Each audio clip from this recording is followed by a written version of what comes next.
close your eyes for a moment. I want you to come somewhere with me. Somewhere it is not easy to go. It is the middle of the night, and there is no moon. The air is cold and wet against your skin, the kind of damp that gets into your bones and stays there. The ground beneath your bare feet is soft with rotting leaves and black mud.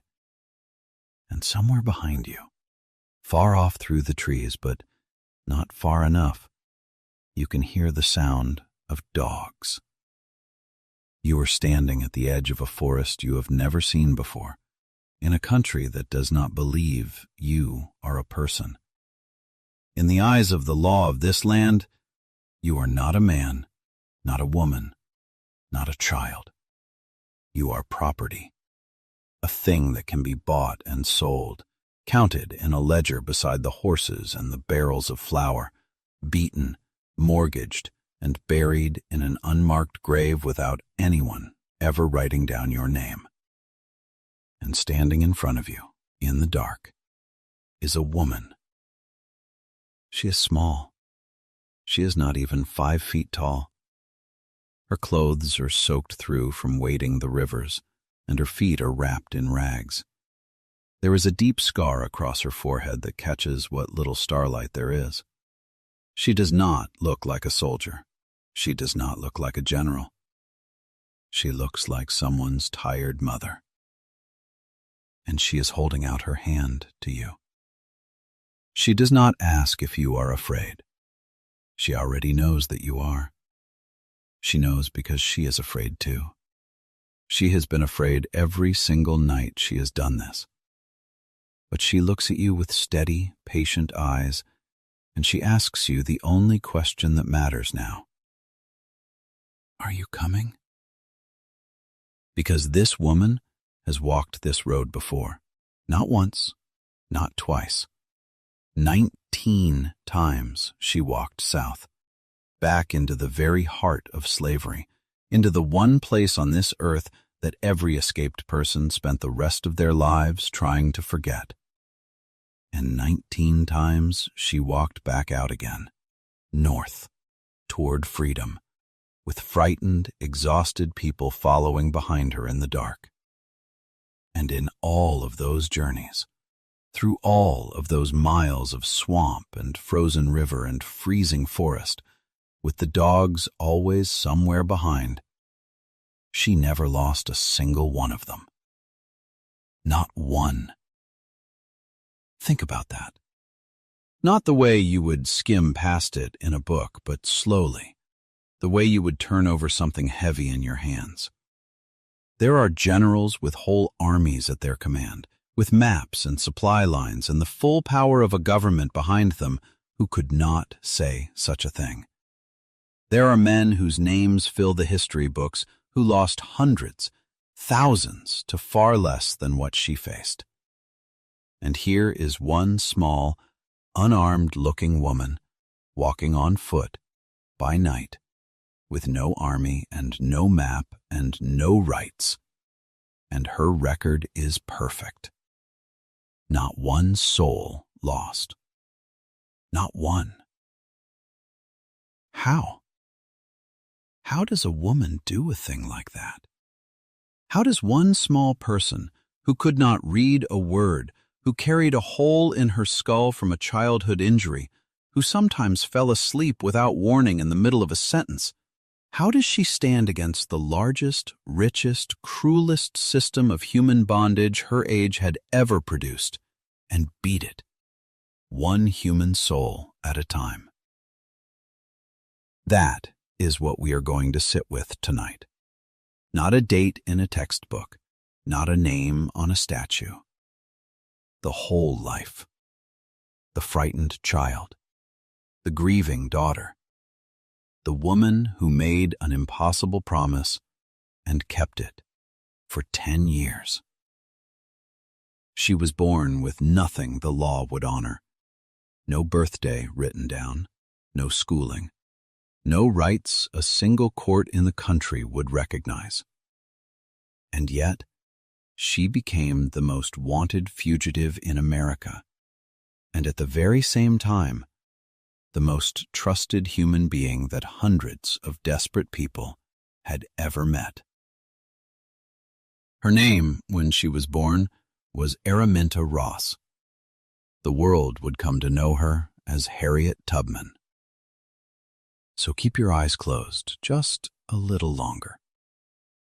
Because before she was Moses, before she carried a pistol through the cold, before she led gunboats up a Carolina river, she was a little girl in a one-room cabin on the eastern shore of Maryland. And that is where we have to begin. Dorchester County, Maryland, around the year 1822. No one wrote down the day she was born. We have to start there, because it tells you everything about the world she was born into. The arrival of an enslaved child was not recorded the way yours or mine was. There was no certificate, no family Bible entry made in careful ink, no celebration.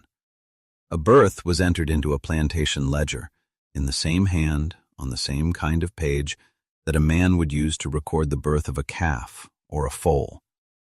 A new piece of property, a figure that would one day have a price. And because no one wrote it down, we will never know it. To this day, historians can only guess at the year. Think of what that means. There is no candle she could ever blow out on the right day, no anniversary the people who loved her could mark. The most basic fact of a human life, the day you arrived in the world, was not considered worth the ink. That single absence, that empty space where a date should be, tells you more about slavery than any speech ever could. It did not only take people's labor and their freedom. It reached back and took the small, ordinary record of their very existence. Her mother's name was Harriet, though everyone who loved her called her Rit. Her father was a man named Ben Ross, and the baby they laid down on the dirt floor of that small cabin with its single window and its smell of wood smoke, they named Araminta.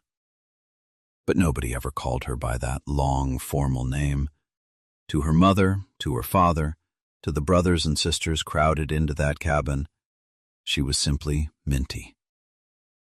She was one of 9 children born to Rit and Ben. 9.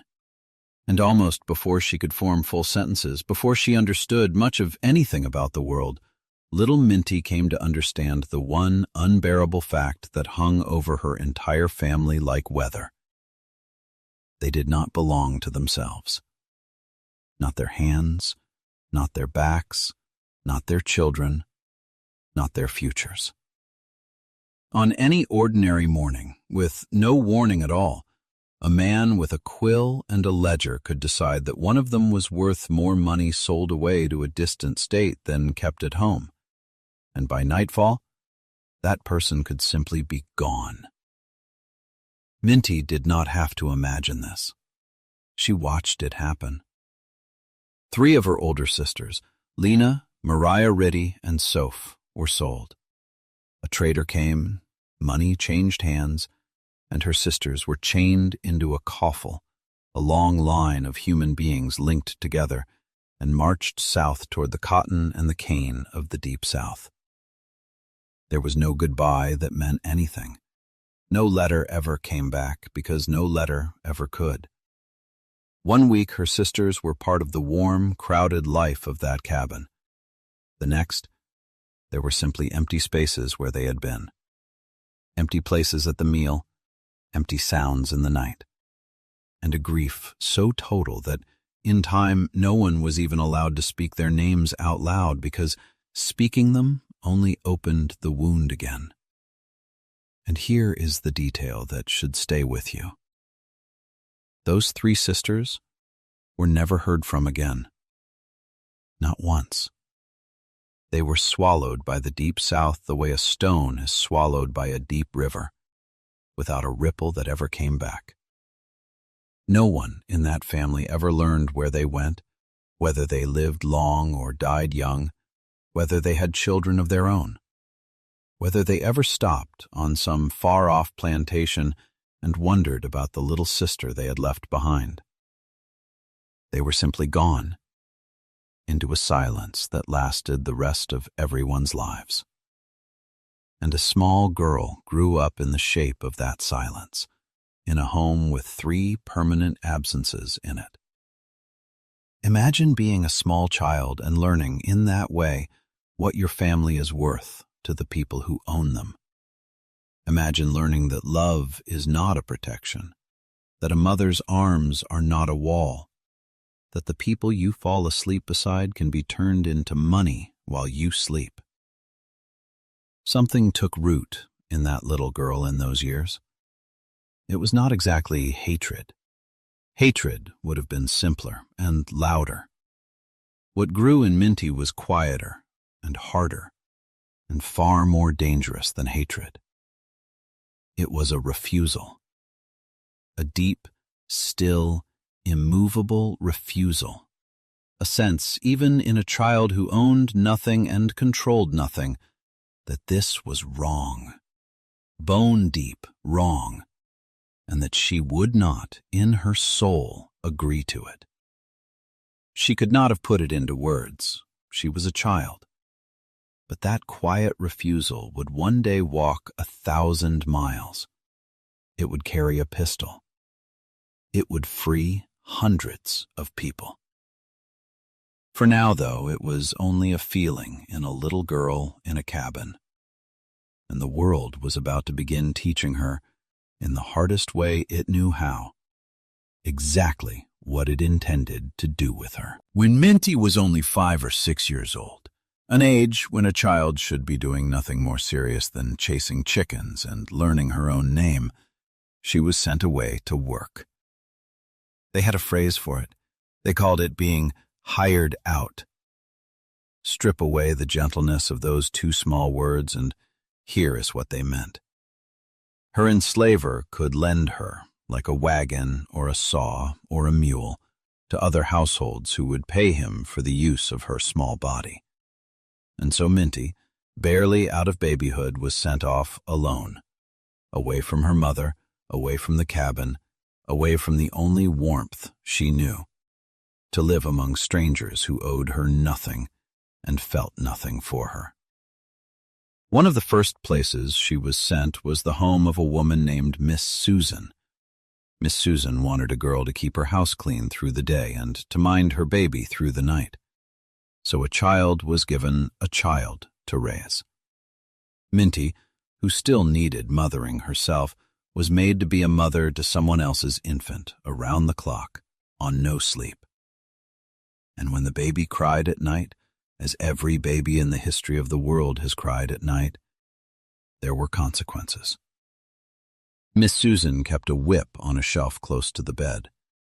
When the infant woke and wailed and Minty could not quiet it, the whip came down. Years and years later, when Harriet Tubman was an old woman with white in her hair, she could still show people the scars on her neck and her shoulders and her back. Thick, ridged scars she had carried since she was small enough to sit on the floor. She remembered being lashed 5 times before breakfast. 5. Before breakfast. For the crime of being a tired child who could not stop a baby from crying. And think for a moment about what that does to the inside of a child, not only the outside. A small girl, far from her mother, learns that there is no safe hour, that punishment does not wait for a reason, that the same morning light that wakes other children to breakfast wakes her to the whip. She learns to sleep with one part of her mind always awake, always listening for the baby, always braced. That kind of vigilance, learned that young, does not leave a person. In a crueler reading, it broke children. In Minty, strangely, it became something else, a watchfulness, an alertness to danger that would one day keep a dozen people alive in a dark forest. But no one watching that lashed and exhausted little girl could have called it anything but what it was, the slow torture of a child. There were other households, other cruelties. She was sent to a man who set her to checking muskrat traps in the cold marsh water of the rivers, wading in up to her waist in the freezing wet, even when she was sick. At one point, she was so ill with the measles that she could barely stand, and still, they sent her into the water because the traps had to be checked, and she was the one whose job it was to check them. She was hungry much of the time. She was beaten for things that were not her fault and could never have been her fault. She was, in the most literal sense, used up and worn down. A small machine expected to work and to ask for nothing. And I want you to hold on to one thing as we go forward because it matters. All of this happened before the moment that changed everything, before the great injury, before the visions, before any of it. By the time Minty was a teenager, her body was already a kind of map of what slavery did to the people it claimed. Her back told one story. Her ribs, when she was hungry, told another. She was strong, unusually strong, from the field work that had hardened her young, but she was marked, inside and out. And then came an ordinary errand on an ordinary day in a dry goods store, and a 2-pound piece of iron that would nearly kill her, and, in a strange way she could not have understood at the time, would set the whole rest of her life in motion. She was about 13 years old. She had been sent on an errand to a dry goods store, the kind of country store that sold flour and cloth and nails, with a counter and a scale and a set of iron weights for measuring out goods. While she was there, another enslaved person came in, a young man, a boy not much older than she was, who had slipped away from the fields without permission. And right behind him, furious, came the overseer who had been chasing him. The overseer saw Minty standing there, and he gave her an order. He told her to help him, to grab the boy, to block him, to help tie him so he could be punished. Minty refused. I want you to stop and truly sit with what that meant. This was not a free child weighing a small risk. This was a 13-year-old enslaved girl who already carried the scars of refusal on her own skin, who had already been whipped raw for far less, who knew in her body, not in theory, exactly what defiance cost. And she looked at a grown white man who held total, unquestioned, legal power over her life, a man who could have her beaten or sold for disobedience, and in front of him, she would not lift a hand to help trap another enslaved person. She simply would not do it. And notice, this was not a planned act of resistance. There was no time to weigh it, no chance to be brave in the abstract. It was instant. It came up out of her before thought, the way you pull your hand back from a fire, which tells you that the refusal we spoke of earlier was no longer just a feeling she carried. By 13, it had become part of the very grain of her, so deep that her body acted on it before her mind could calculate the cost. That is who she already was, years before the world had any name for her. The boy bolted for the door, and the overseer, in a rage, snatched up a 2-pound iron weight from the store counter, the heavy kind used to balance the scale, and hurled it across the room after the fleeing boy with all his strength. Maybe he was aiming for the boy. Maybe in his fury he did not care who he hit. He hit Minty. The iron struck her square in the forehead. The force of it crushed part of her skull inward. "It broke my skull," she would say in later years. She went down where she stood. There was no doctor called, of course. Why would there be for a piece of property? They carried her bleeding and senseless back to the place she was being held, and they laid her down on the hard seat of a weaving loom.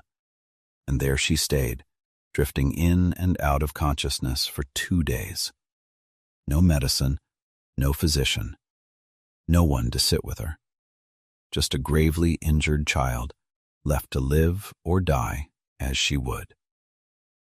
Picture the smallness of that scene, because the history books rush past it. A child with a crushed skull laid on the bare wooden bench of a loom, not in a bed, not in a hospital, not even on a blanket on the floor. On a loom, a piece of equipment, as though she were a tool set down between uses. No one held her hand. No one wiped the blood from her face. The people who owned her were, at most, calculating whether their property would recover enough to be worth feeding. And in that terrible stillness, that small body simply fought, alone, to stay alive, and won, by nothing but its own stubborn will to keep breathing. She lived.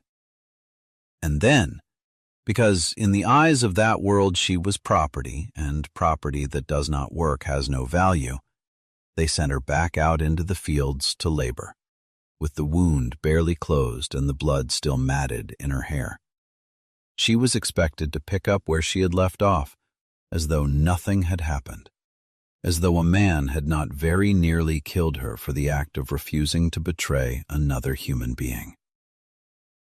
She would carry the physical marks of that day for the remaining 8 decades of her life, a visible dent in her skull and a deep scar across her brow, the same scar you saw catching the starlight in the forest at the beginning of this story. But she carried something else out of that store too, something stranger, something that no one, looking at that broken, bleeding girl on the loom, could possibly have predicted.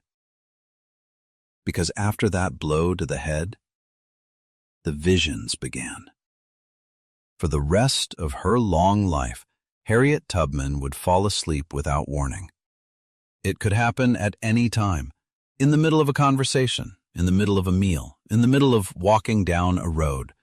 She would simply drop, all at once, into a deep, sudden sleep, sometimes for a minute, sometimes for much longer. And then, just as suddenly, she would wake and carry on speaking or walking as if nothing at all had interrupted her. She could not control it. She could not predict it. It came when it came.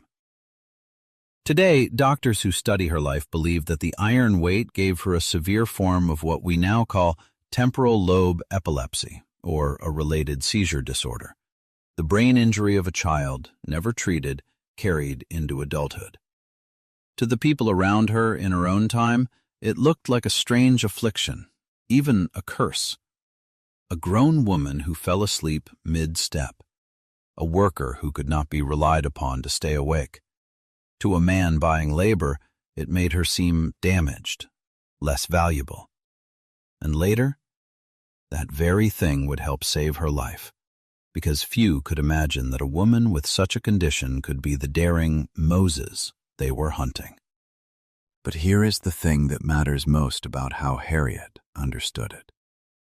She did not experience it as a wound.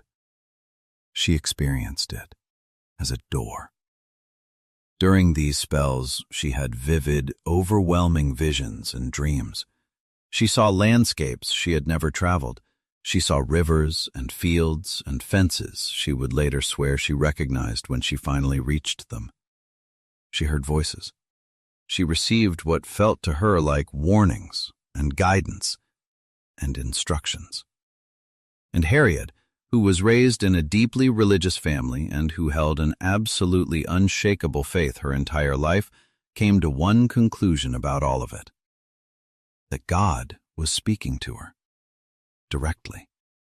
That the thing the overseer had tried to destroy when he threw that iron had not been destroyed at all. It had been turned, somehow, into a kind of holy compass. Now, you can believe what you like about where those visions came from.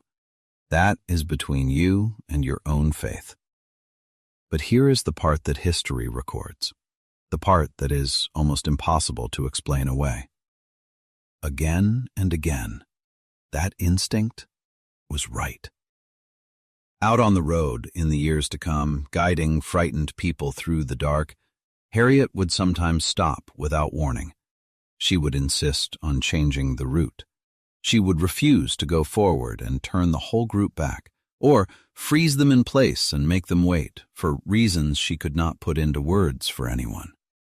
The people with her did not always understand. Sometimes they were terrified and wanted to push on.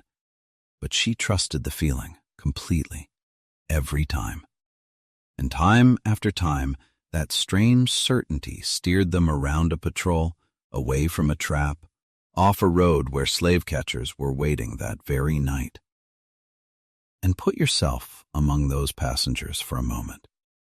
You are exhausted, half frozen, desperate to keep moving, and the woman leading you suddenly stops in the middle of nowhere and says you must turn back, or wait, or take the longer, harder way. You cannot see a reason. Every instinct in your tired body screams to push forward toward warmth and rest. But you have heard the stories. You have heard that she has never lost a soul.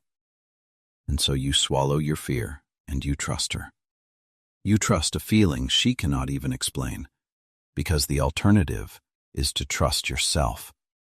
And your own eyes have already failed to see the patrol waiting on the road ahead. That is the strange faith she asked of people, and that her record earned. Believe the woman, even when the woman cannot tell you why. The blow that was meant to break her mind became, in the end, the very thing that guided her safely through the most dangerous work of her life. But a compass, however sure, is useless in the hands of someone who cannot read the land it points across. And so we have to ask, where did a girl who had never seen a map, who could not read a single word, learn to move 90 miles through black forest in the dead of night without making a sound and without being caught? The answer was waiting for her at home, in that same one-room cabin, in her own mother and father. Her father, Ben Ross, was a timberman. He worked the forests of Maryland's eastern shore, cutting and hauling wood, and over a lifetime of that labor he came to know those woods the way you and I know the rooms of our own homes in the dark. He knew which side of a tree the moss grew on, so a person could find north when there was no sky to read. He knew how to follow the stars through the gaps in the canopy. He knew how to walk across a forest floor of dry leaves and dead branches without making a sound. He knew which plants in the marsh and the wood were safe to eat, which roots could be dug for food, where the water was clean, how to read the weather coming. He knew how to survive, alone, off land that gave nothing freely. And, season by season, year by year, he taught all of it to his daughter. He could not have known what he was doing. As Ben Ross showed his girl how to move unseen, how to find her direction in the dark, how to live off the land, he believed he was simply teaching her to survive in the only world either of them had ever known. He was a father, passing down what he knew. He had no way of imagining that he was, in fact, training the single most successful conductor the Underground Railroad would ever produce. That every lesson would one day be carried south and north again and again, and turned into freedom for dozens of people who would otherwise have died in bondage. Her mother, Rit, taught her something different, but just as important. There came a day when the family's enslaver made plans to sell Rit's youngest son, to hand over one of her boys to a trader from Georgia. Rit was not a soldier. Rit had no power, no rights, no law on her side. But Rit hid her son. For a month, she kept that child hidden, moving him, protecting him, refusing to give him up. And when, at last, the buyer and the enslaver came to the cabin to take the boy by force, Rit stood her ground in the doorway of her own home and told them, that she would split the head of the first man who came through that door to take her child. And they backed down. The sale fell through. The boy stayed. Minty saw that. A child watched her mother, a woman who owned nothing, who could be whipped or sold for it, plant her feet in a doorway and face down the men who held her family's lives in their hands, and win. She learned in that moment a lesson that no one could ever take out of her, that even here, even with nothing, even against everything, a person could say no. A person could stand in a doorway and decide, not this child, not tonight, not while I am still breathing.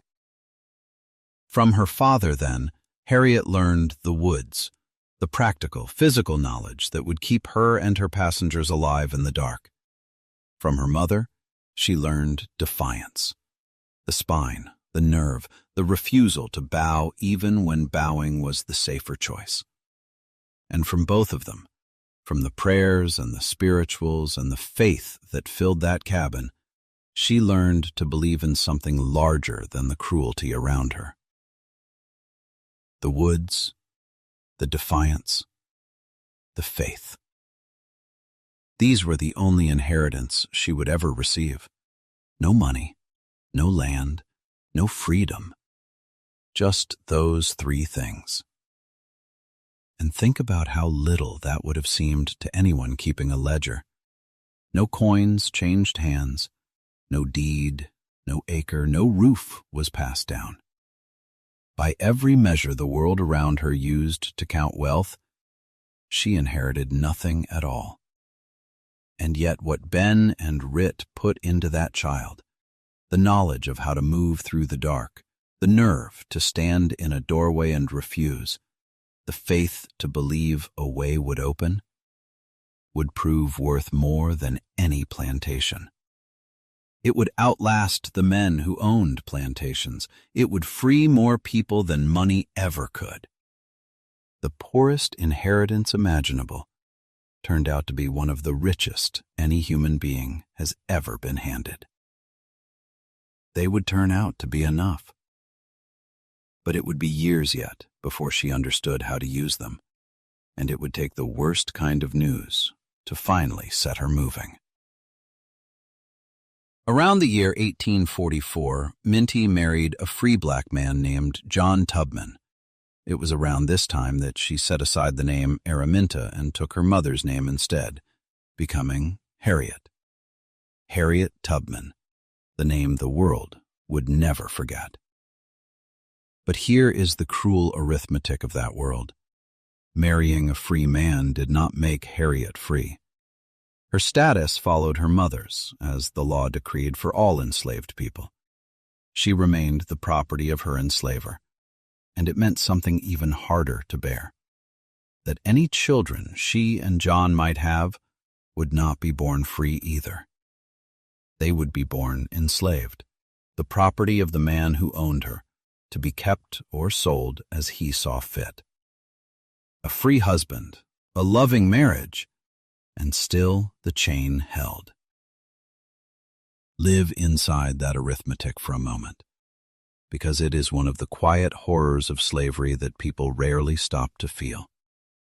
A married woman, in love, in the years when a couple dreams about the children they might have, and every one of those dreams comes pre-poisoned.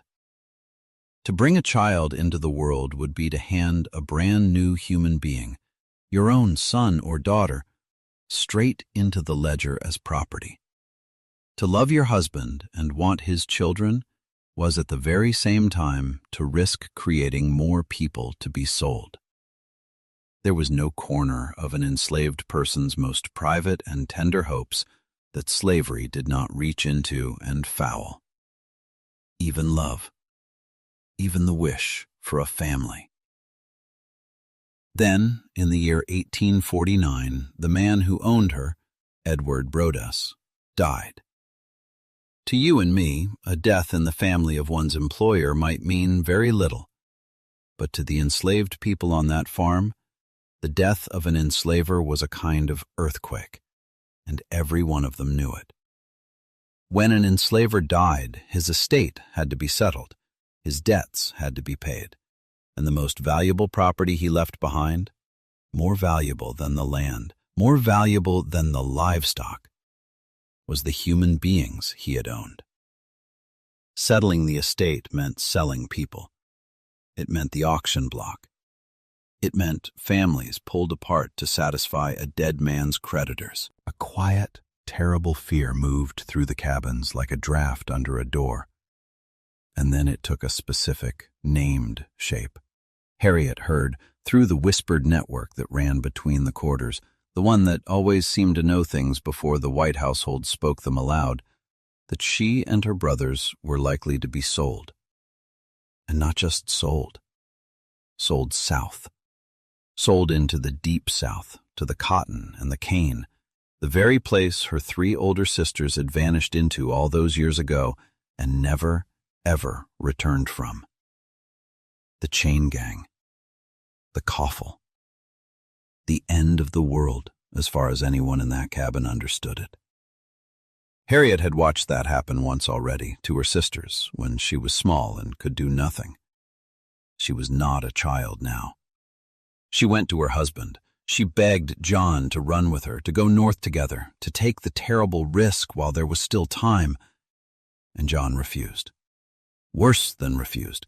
He reportedly threatened that if she tried to run, he would tell. He would give her up. Read that again and let it land. The man she had married, the free man she loved, told her that her bid for freedom would be betrayed by his own mouth. We do not know everything that passed between them. Perhaps John was afraid. He was a free man with something to lose, and helping a fugitive could cost even a free black man his liberty. Perhaps he simply could not imagine the things she was reaching for. But whatever his reasons, the wound of it must have been almost beyond bearing. The one person who was supposed to stand beside her had become one more locked door. And in that moment she learned, again, the hardest lesson of her life. That in the end, the journey toward freedom might be one she would have to make utterly alone, leaving behind even the people she loved most. And so Harriet Tubman came to the loneliest crossroads of her life. She could stay and wait to be sold south into a darkness from which no one came back. Or she could run, alone, without her husband, without the people she loved, into a night full of dogs and patrols and 1,000 miles of unknown country. She chose to run. One night in 1849, Harriet stepped out of the only world she had ever known. She left behind her home, her husband, her parents, her brothers, everything and everyone.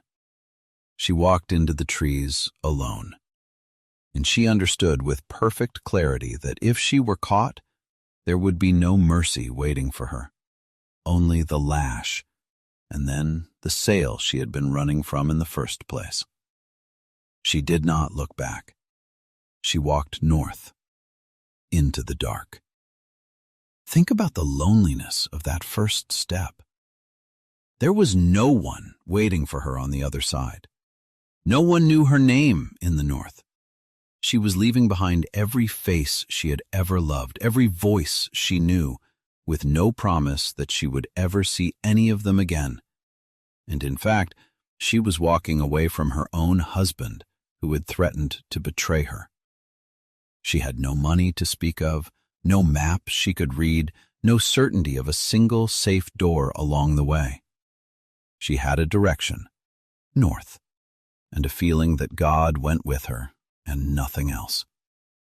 Most of us have never in our lives taken a step that lonely. She took it into a forest full of men and dogs who would be paid to bring her back. She traveled by night and she hid by day. Everything her father had taught her in those Maryland woods she now used to stay alive.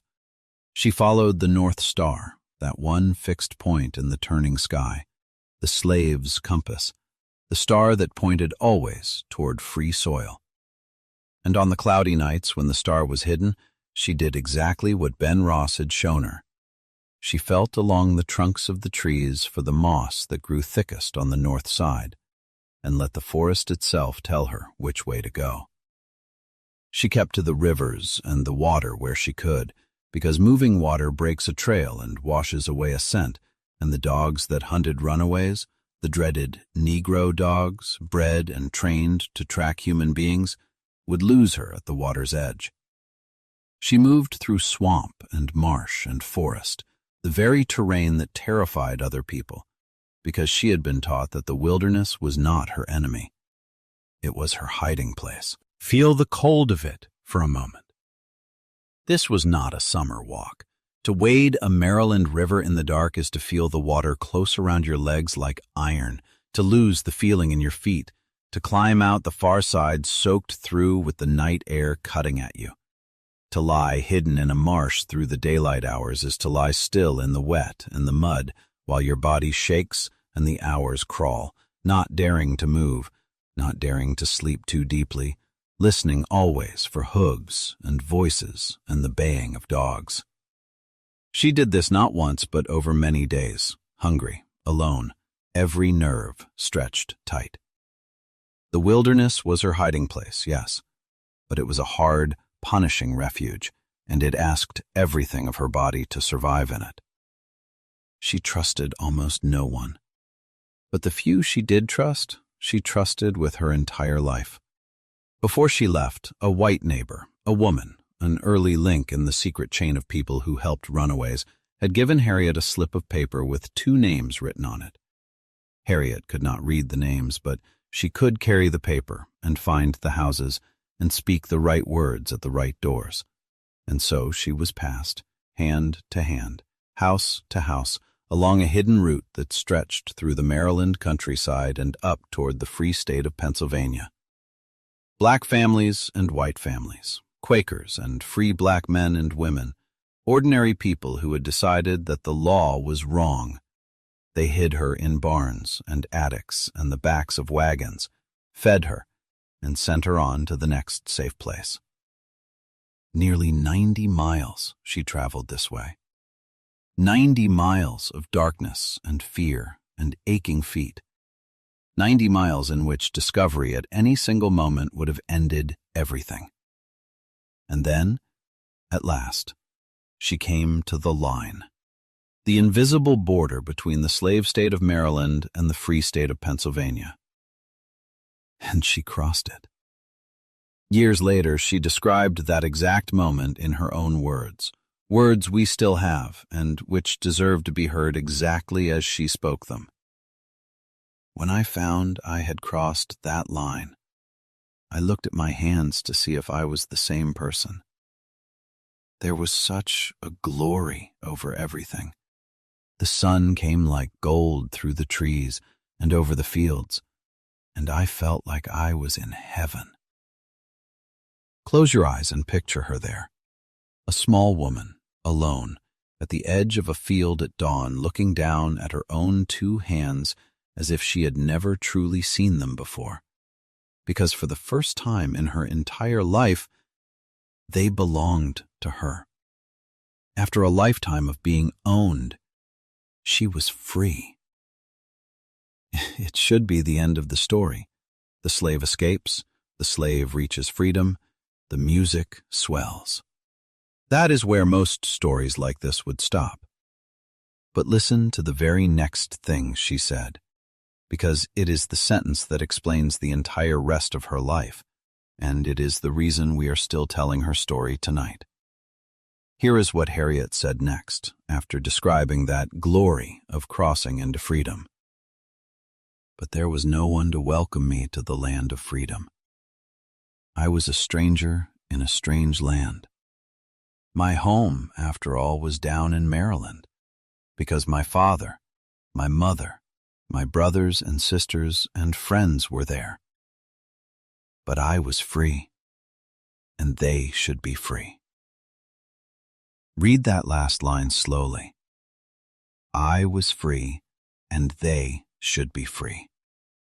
It is, I think, one of the most extraordinary sentences any human being has ever spoken. Because think about what most of us would feel, standing where she stood. She had done the impossible. She had walked out of bondage and lived. She had reached the one place where no man could legally own her. Every instinct of survival, every ounce of common sense screamed the same thing. Stay here. Stay safe. Build a quiet life as far from that border as your legs can carry you, and never, ever go back. No one on earth would have blamed her for it.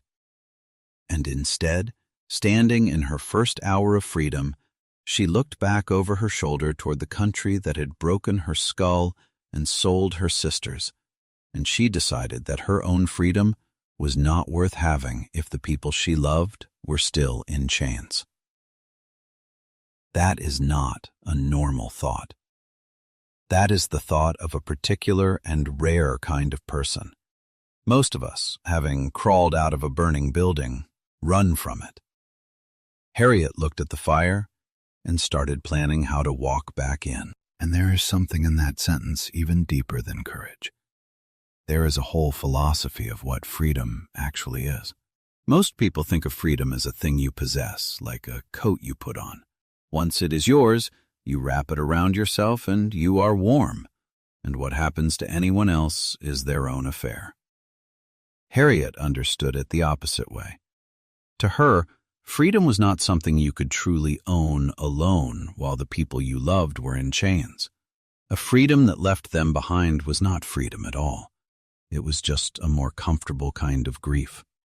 And so the only way to actually be free, fully, really free, was to go back into the dark and bring the others out. Her own liberty would not be complete until theirs was too. She made her way to Philadelphia. She found work, cooking, cleaning, scrubbing, whatever an unschooled black woman could find in a northern city, and she saved.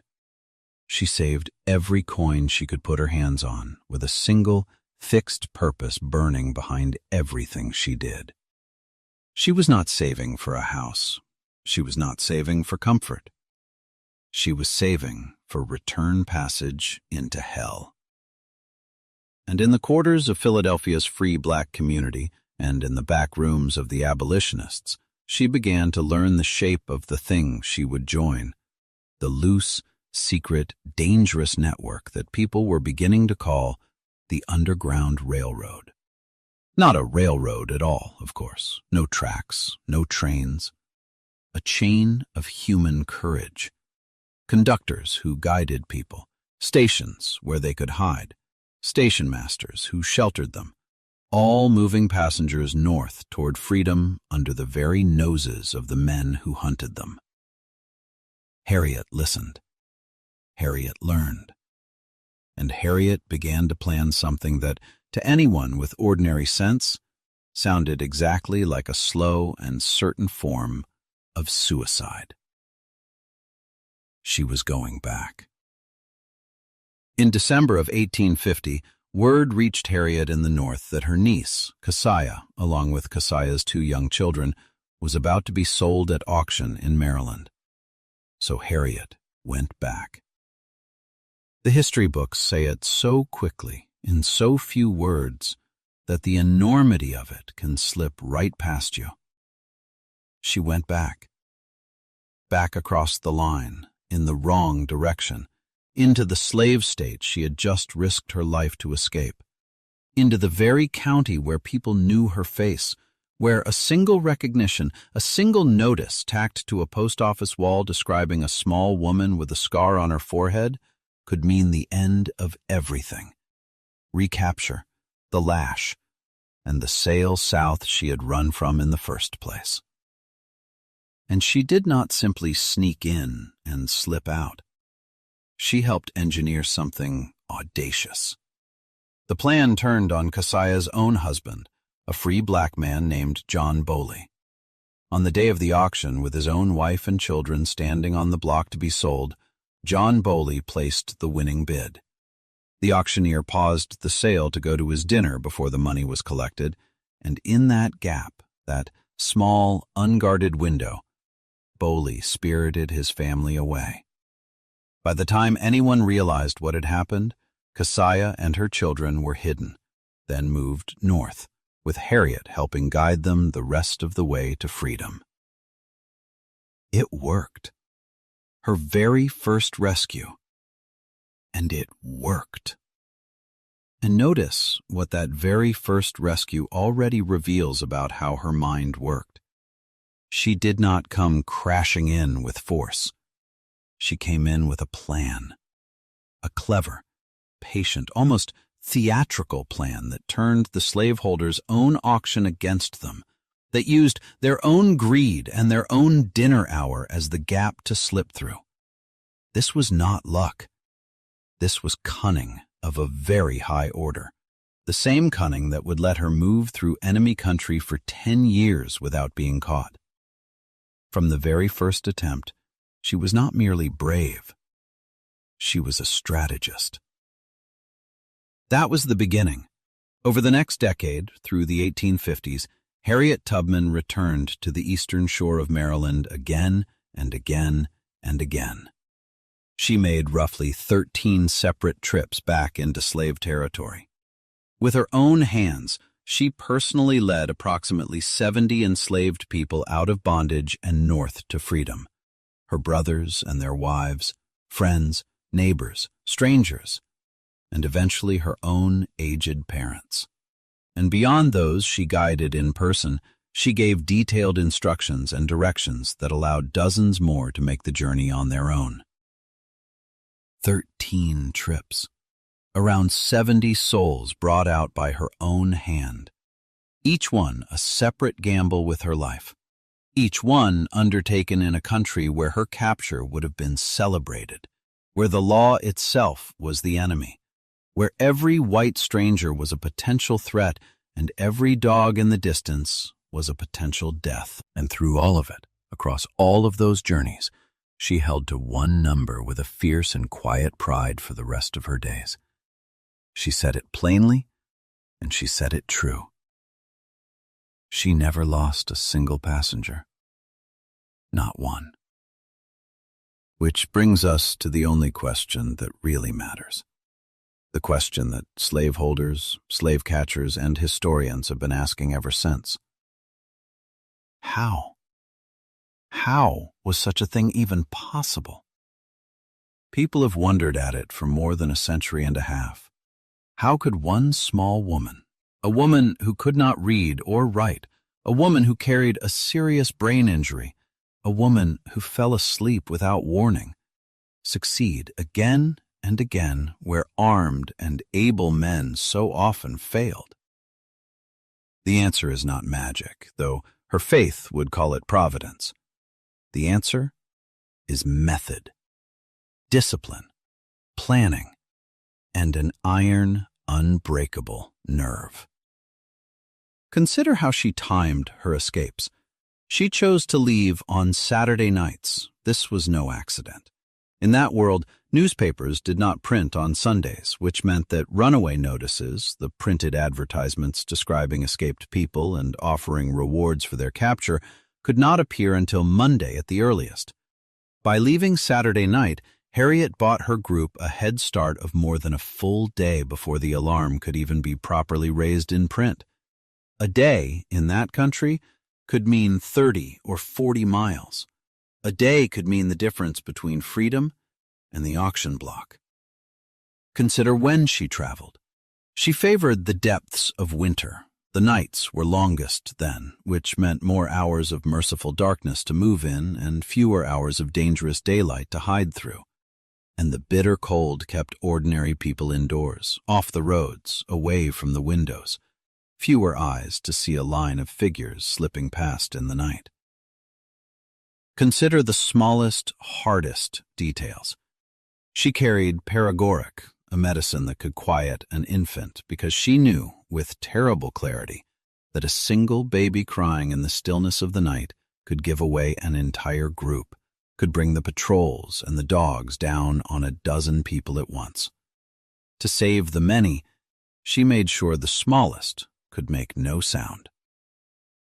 Consider her network of hiding places: the potato holes dug into the earth, the false-bottomed wagons, the attics and cellars and barns, the homes of free black families and sympathetic white abolitionists strung like beads along the secret routes north. She knew where every one of them was. She knew which doors would open in the dark. And consider how she communicated when she dared not speak. She used the spirituals, the sacred songs of the enslaved, as a secret code. A particular song, sung in a particular way, could tell those hidden and waiting whether it was safe to emerge, or whether they must stay down, stay silent, stay hidden because danger was near. The hymns that sounded to the overseers like simple religious devotion were, in Harriet's mouth, an operational language. Go down, Moses. Wade in the water, a song some believe carried the very practical instruction to take to the rivers and throw the dogs off the scent. Think about the sheer genius of that, hidden in plain sight. The masters listened to the people they enslaved sing those songs in the fields and on the porches, and heard only quaint, harmless piety, heard, as they imagined, simple folk comforting themselves with religion. They never dreamed that the music drifting across their own plantations was a language they could not read, carrying messages right past their ears. The oppressed had taken the one thing they were allowed, their songs, and turned it into a code the powerful were too arrogant to suspect. Harriet did not invent that, but she wielded it like a master, singing instructions to people in the dark, while the men who hunted her heard nothing but a hymn. And above all of it, threaded through everything, were her visions. That strange compass born of a childhood injury, telling her when to move and when to freeze, which road to take and which to abandon. She became so effective and so impossible to catch that the enslaved people who waited and prayed for her gave her a name that would outlive everyone who ever hunted her. They called her Moses, after the prophet who led his people out of bondage across the wilderness toward the promised land.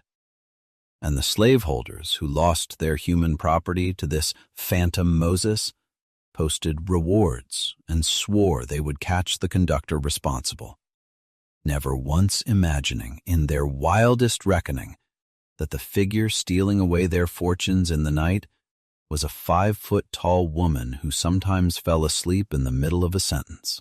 There is a bitter justice in that blindness, and it is worth sitting with.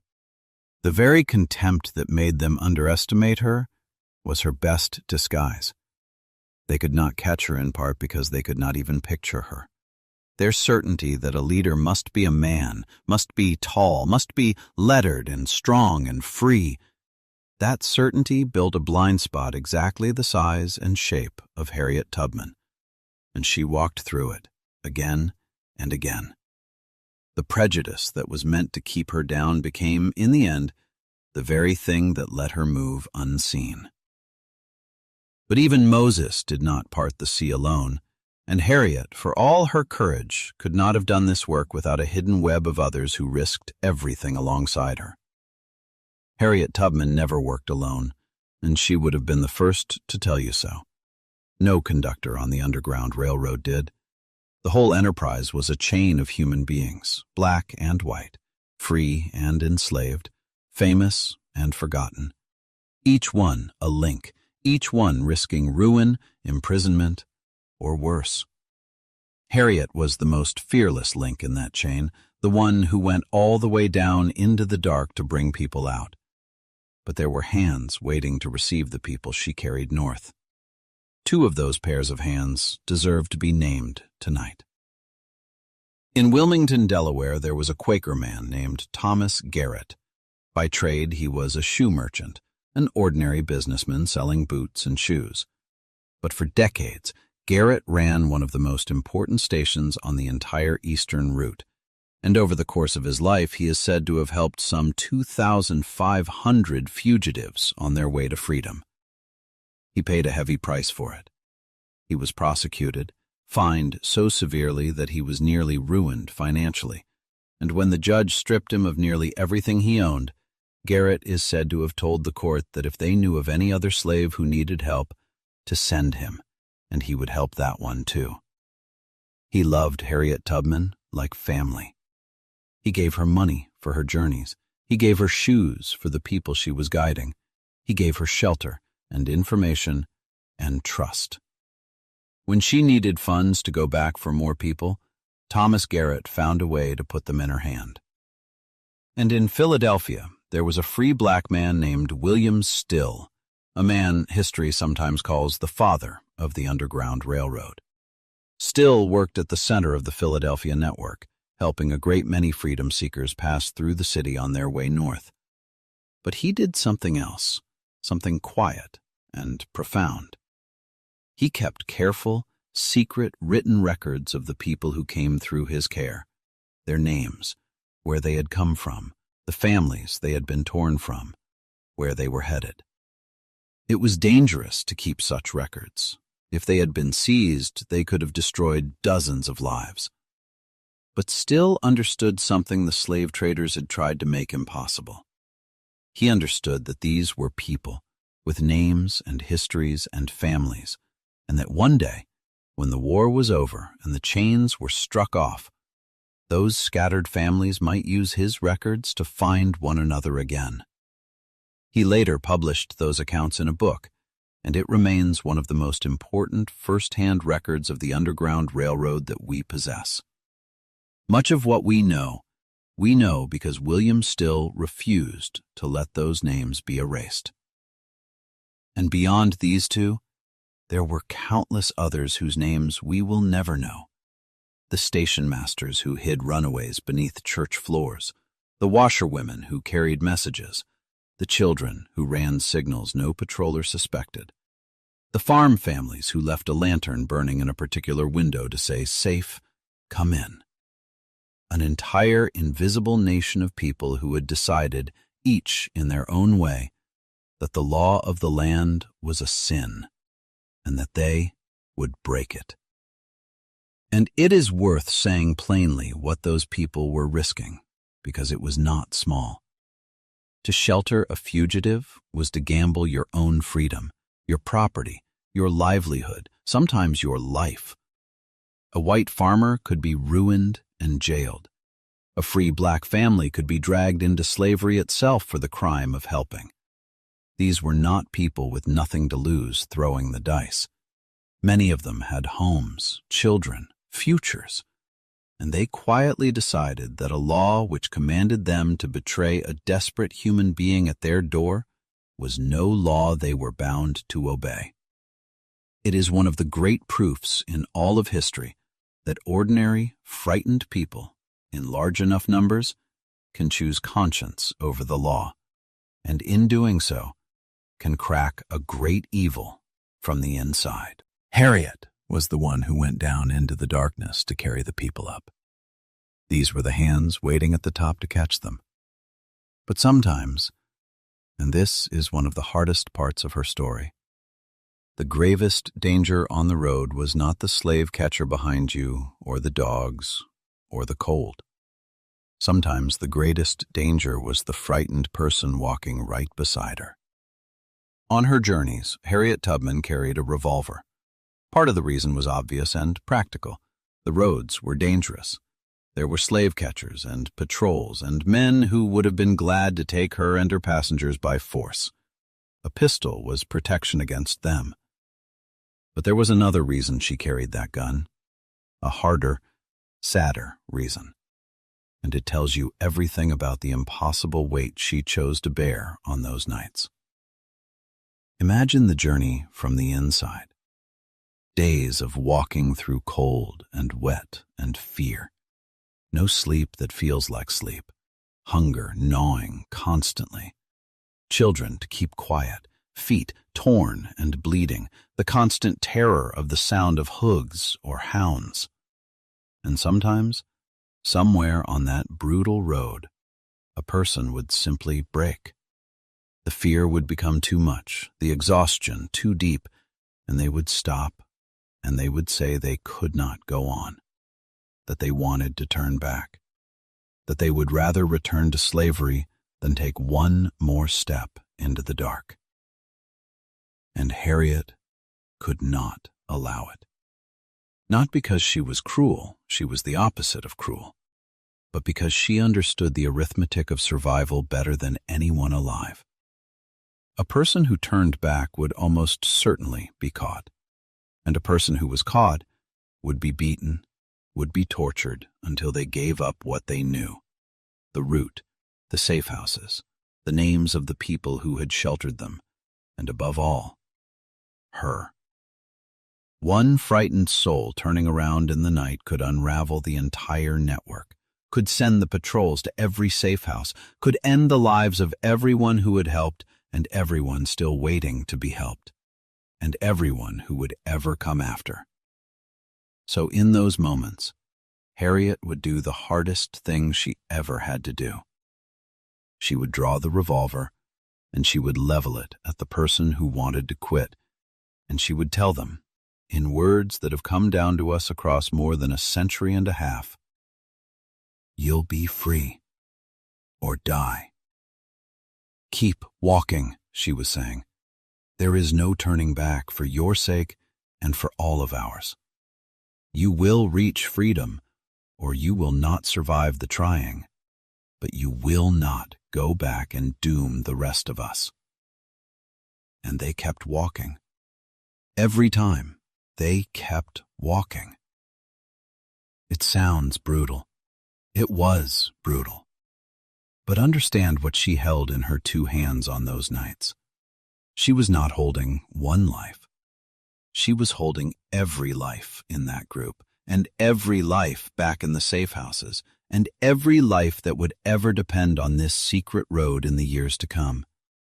She had made a promise to herself and to her God that she would not lose a single one of them. And the terrible cost of keeping that promise was that sometimes she had to point a gun at a terrified, exhausted human being and refuse to let them throw all of it away. And think of the loneliness of carrying that. There was no one she could share the weight with, no one to tell her she had chosen rightly in that moment. She alone had to decide, in the dark, with lives in the balance, to do the hardest and harshest thing precisely because she loved them. To be fierce in order to be kind. To threaten one in order to save them all. That is a burden most leaders never have to touch, even once. She carried it again and again, and she carried it alone, and she never let it turn her heart cold. She kept the promise. She never lost one. And then, just as her work was finding its rhythm, the United States Congress passed a law that was designed, in effect, to make everything she did impossible. In the year 1850, the United States passed the Fugitive Slave Act. It was a monstrous piece of legislation, and its purpose was to extend the reach of slavery into every corner of the country, including the free states of the North. Under this law, slave catchers could legally cross into a free state, seize a black person they claimed was an escaped slave, and drag that person back into bondage in the South. There was no trial. The accused person was not even allowed to testify in their own defense. A black man or woman could be claimed on little more than the sworn word of a white claimant, which meant that not only the recently escaped, but free black people who had lived in the North for years, who had been born free, could be snatched off the street and sold into slavery with almost no legal recourse. And it went further still. The law made it a crime for ordinary citizens of free states to refuse to help capture a fugitive. It threatened fines and imprisonment for anyone who sheltered, fed, or aided an escaped person.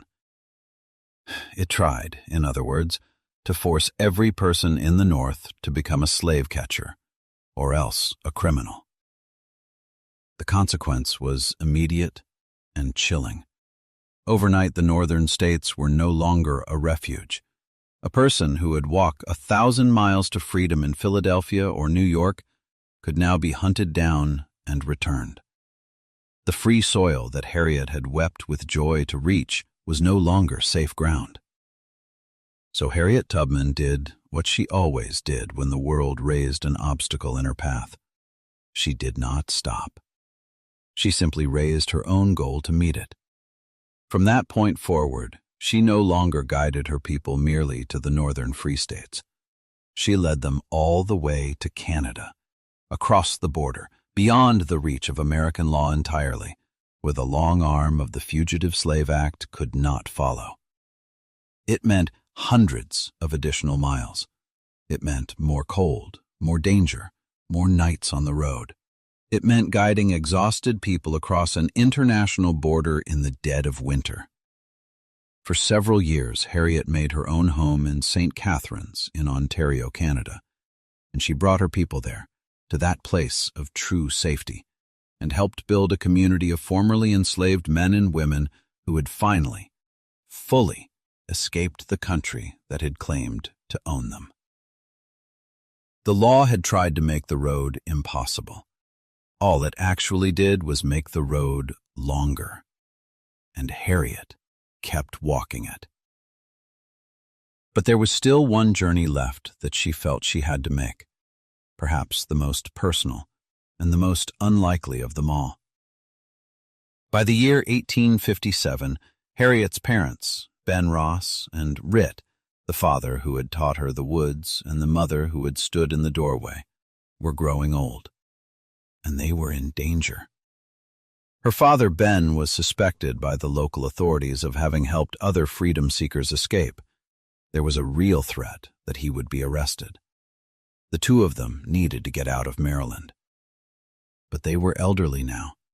They could not possibly walk the long, brutal, sleepless route that even the young and the strong barely survived. The standard methods of escape were simply impossible for them. So Harriet did what she always did. She went back for them anyway. And she improvised. Unable to move her aging parents on foot through the wilderness, she found another way. She rigged up a makeshift wagon, by some accounts a simple cart pulled by a horse with a board fixed across it for them to sit on, and she carried her elderly mother and father out of Maryland in it. Out of the slave state, north through the country, mile after mile, all the way to freedom. She got them to safety. Eventually, she brought them, too, into the free air of the North.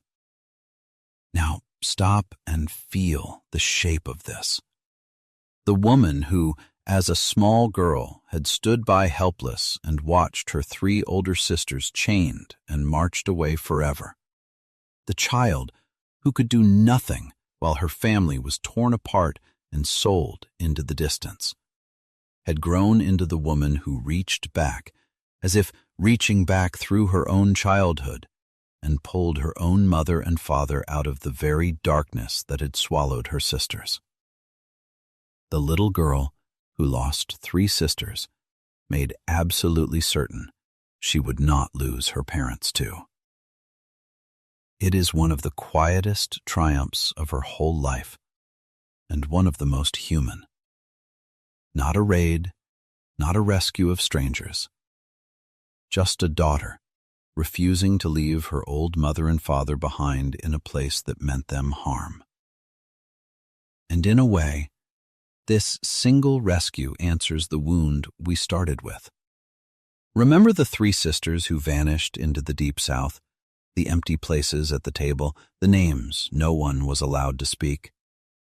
Harriet could not undo that. No one could. But she could refuse to let it happen again. She could not reach back through time and unchain Lena and Mariah Riddy and Soph. but she could reach back into Maryland and lift her mother and father out before the same darkness took them too. The grief of her childhood became the fuel of her courage. The helplessness of the little girl became the resolve of the woman. And then, in 1861, the long, simmering crisis of the nation finally broke open. The country tore itself in two. The Civil War began. And Harriet Tubman, who had spent a decade waging her own private war against slavery in the dark, now went to join the war being fought in the open. She went to the front. When the Civil War began in 1861, Harriet Tubman did not stay safely in the North and wait to hear how it ended. She went south again, this time openly, in service of the Union cause, and she gave that war everything she had. She began by serving as a nurse. She tended to soldiers and to the great crowds of newly freed and escaping enslaved people, the men, women, and children who flooded toward the Union lines, many of them sick and dying of dysentery and smallpox and the other diseases that swept through the camps. She used the knowledge of herbs and roots and natural remedies that she had learned long ago in the enslaved community of her childhood, the healing wisdom passed down in the quarters, to treat the suffering and to save lives. She moved through wards full of dying men without fear of the contagion, and people remarked that she never seemed to fall ill herself. And notice that even here, in the middle of a war, she was doing the same work she had always done, only in a different uniform. The knowledge she used to heal those dying soldiers was not learned in any school. It was the medicine of the enslaved quarters, the roots and the herbs passed hand to hand among people the country had thrown away. The nation that had refused her people everything was now being nursed, in its hour of crisis, by the very wisdom it had despised. She asked for no rank and little pay. She simply went where the suffering was worst and made herself useful, the way she always had. But Harriet became something far more dangerous to the Confederacy than a nurse. She became a scout and a spy for the Union Army. And truly, who on this earth was better suited to the work? Who knew more about moving unseen through hostile Southern country in the dark? Who better understood how to read the land, how to travel without being caught, how to disappear? And above all, who could earn the trust of the enslaved people still living on the plantations of the South, the people who knew every road, every river crossing, every hidden path, every Confederate position, better than the woman they already whispered about as Moses? Harriet organized and led a network of black scouts, many of them formerly enslaved men who knew the local terrain intimately. They gathered intelligence and brought it to her, the locations of Confederate troops and supply depots, the movements of soldiers, and, crucially, the places where the Confederates had planted explosive mines, torpedoes, in the rivers to destroy any Union vessel that tried to pass.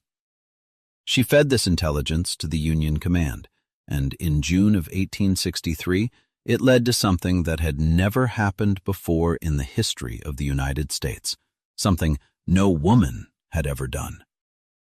On the night of June 1st into the early hours of June 2nd, 1863, Harriet Tubman became the first woman in American history to plan and lead an armed military raid. Using the intelligence she and her scouts had gathered, she guided 3 Union gunboats up the Combahee River in South Carolina, through waters where the Confederates had sunk their explosive torpedoes, steering the boats safely around the hidden mines because she knew from her informants exactly where the danger lay. Up the river they went, into the heart of plantation country, past the great estates where hundreds of human beings were still held in bondage. And as the boats moved upriver and Union soldiers came ashore to set the plantations and their storehouses ablaze, word raced through the slave quarters along the banks like fire through dry grass. The boats, the Yankee boats. Freedom is on the river. And the people came. They came pouring out of the fields and the cabins and down toward the water, hundreds of them. They came running, stumbling, carrying their children on their hips and on their backs, carrying babies and bundles, carrying chickens and squealing pigs and steaming pots of rice still hot from the fire. Everything they owned and could grab in their arms in the few mad minutes they had. They waded into the river. They crowded toward the rowboats that came to ferry them out to the gunboats. So many came, so desperate not to be left behind that the boats could barely hold them. Harriet later remembered the chaos of it, the children crying, the people clinging to the sides of the boats, the sheer, overwhelming flood of humanity rushing toward freedom all at once. And in that chaos, it was Harriet they turned to. The story is told that the crowd was so frantic, so afraid of being left on the bank, that the rowboats could not push off. People clung to them and would not let go.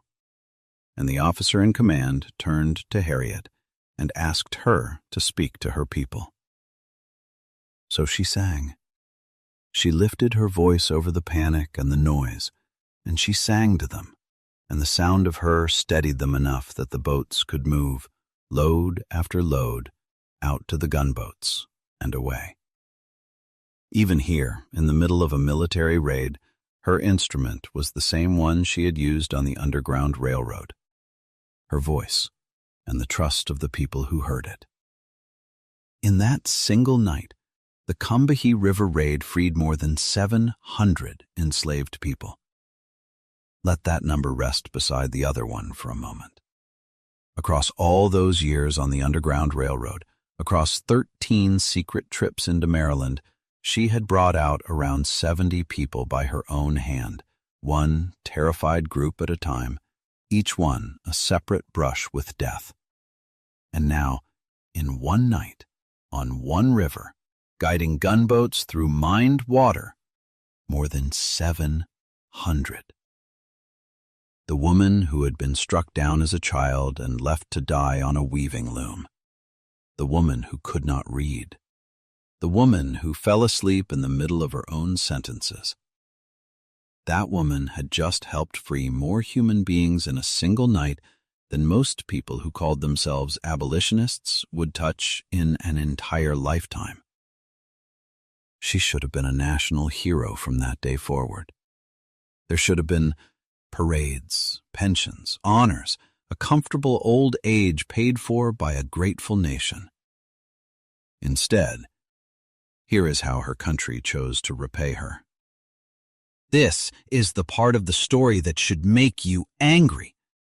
I think it is meant to. After everything, after the 19 trips into slave territory, after the 70 souls led out of bondage, after the years of nursing the sick and dying, after the scouting and the spying, after the Combahee River and the 700, after all of it, the government of the United States did not properly pay Harriet Tubman for her service. Not for years. Not for decades. She had risked her life over and over again for the Union, and when the guns finally fell silent, she was left to fend for herself with almost nothing. She returned to her home in Auburn, in upstate New York, and she lived in poverty. And here is the thing that tells you who she truly was, all the way down to the bone. Even in that poverty, even with so little for herself, she opened her home to others. She took in the sick. She took in the elderly. She took in the orphaned and the destitute, the formerly enslaved who had nowhere else to go. She gave away what little she had to people who had even less. She eventually helped establish a home for the aged and the needy on her own land, the Harriet Tubman home, and she poured herself into caring for others until there was almost nothing left of her own resources. She had to fight for years, to petition, to gather testimony, to wait through endless bureaucratic delay, before she finally received a government pension. And even when it came to her largely not for her own remarkable service, but as the widow of her second husband, Nelson Davis, a black Civil War veteran. Her own service as a scout, a spy, and the leader of an armed raid was barely acknowledged in her lifetime. The woman who had done so much was made to beg, in effect, for a small monthly sum. And let us say the plain truth of it. Had Harriet Tubman been a white man who had scouted for the army, gathered the intelligence, and led an armed raid that freed 700 people in a single night, that man's name would be carved on monuments, taught to every schoolchild, attached to forts and warships and holidays. There would have been no decades of begging, no pension granted as an afterthought through a husband's service. The slowness of her country to honor her was not an oversight. It was a measure of exactly how little it was prepared to value a black woman, no matter what she had done. The injustice of her later years was the same injustice she had fought her whole life, wearing a quieter face. The woman who never lost a single passenger was, in the end, very nearly lost herself. To neglect, to poverty, to the slow forgetting of a country that took everything she had to give and was so terribly, shamefully slow to give anything back. But she did not grow bitter. She kept her faith. She kept caring for others. She lived a long life, far longer than the iron weight or the slave catchers or the war had any right to allow. And in the year 1913, surrounded by family and friends and the people she had spent her whole life serving, Harriet Tubman died, an old, old woman who had once been a little girl named Minty on a dirt floor in a one-room cabin. Those who were with her at the end say that her last words were a promise spoken from Scripture, the words of the gospel she had carried her whole life. I go to prepare a place for you. Even dying, she was talking about making a way for others to follow. Think about that. Not a word of complaint, not a backward glance at all the country had failed to give her. At the very end, her mind was where it had always been, out ahead of the people she loved, going first into the unknown, getting the next place ready so that those who came behind her would find it safe when they arrived. She had spent her whole life as a conductor, going ahead into the dark to bring others through. She died believing she was doing it still. And so we come, at the end, back to where we began. Close your eyes one more time. A forest at night, no moon, the cold and the damp, the sound of dogs far off through the trees, and a small woman with a scar across her forehead standing in the dark, holding out her hand to you. 19 times she stepped through that door. 19 times she walked away from the safety she had bled for and turned back toward the one place on earth that had every reason and every right, in the eyes of its own law, to kill her. She did not do it because she was forced to. No one made her go back. She did it because she had decided, alone, in her first hour of freedom, that her own liberty was a hollow and meaningless thing as long as the people she loved were still in chains. And 19 times she came back out of the dark with frightened, trusting, exhausted people walking behind her. And she never, not once in all of it, lost a single soul. They called her Moses.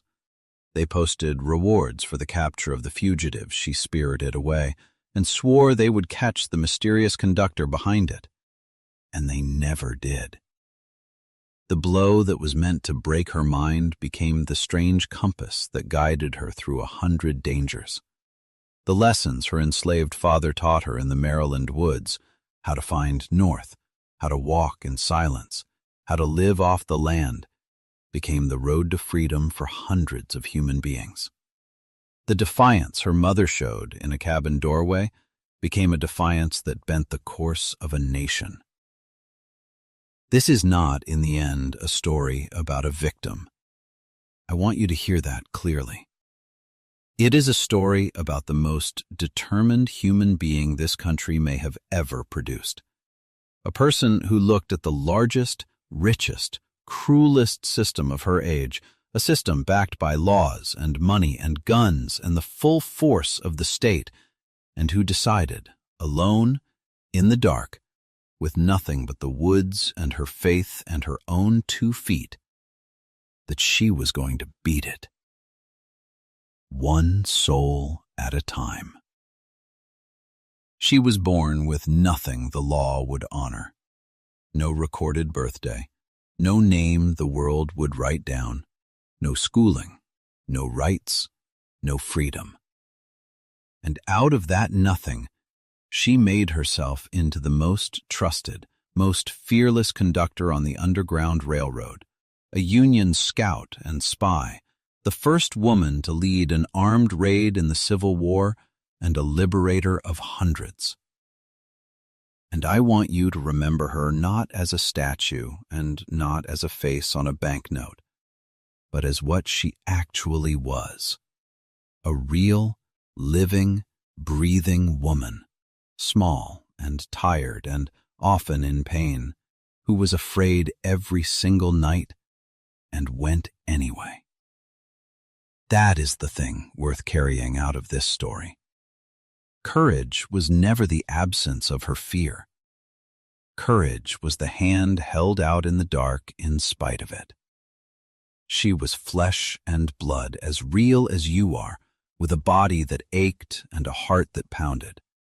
And she did these things not because they were easy for her, but because they were right, and because someone had to, and because she had decided that someone would be her. She walked into hell 19 times, and she never lost a single soul. Her name was Harriet Tubman. And now that you have walked even a little way beside her in the dark, you know why we still say it. If this story has moved you tonight, I hope you will do one small thing. Light a candle, in your heart, if not in your hand, for all the ones who walked behind her through the dark, and for all the ones who never got the chance to. Then share this with someone you love, because someone you love needs to hear this story tonight. And if you want to keep walking through these forgotten corners of history with us, stay a while. Subscribe.